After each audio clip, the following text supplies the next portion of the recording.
கர்த்தரிடத்திலிருந்து புறப்பட்டு வரும் வார்த்தைகளை நாம் கேட்போம் என்று சகோதர சகோதரிகள் ஒருவர் சொல்லி கொண்டாலும் எல்லா ஜனங்களும் கூடியிருக்கின்ற போது அவர்களும் கூடி வந்திருக்கிற அந்த நேரத்தில் கர்த்தருடைய வார்த்தைகள் வெளிப்படும் போது அதை கேட்பார்கள். ஆனால் அதன்படி செய்வதில்லை. அமேன்.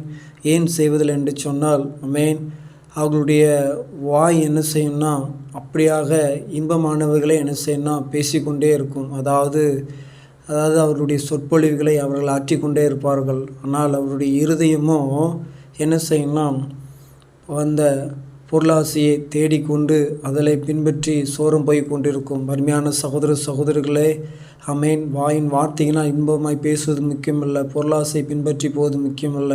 நம்முடைய ஆண்டவராக இயேசு கிறிஸ்துவுடைய வார்த்தைகளுக்கு நாம் கீழ்ப்படிந்து செவி கொடுத்து வாழ்ந்தால் மட்டுமே நமக்கு நலமானது, அது அற்புதமானது, அதிசயமானது. அதன்படியாக செய்வோம்.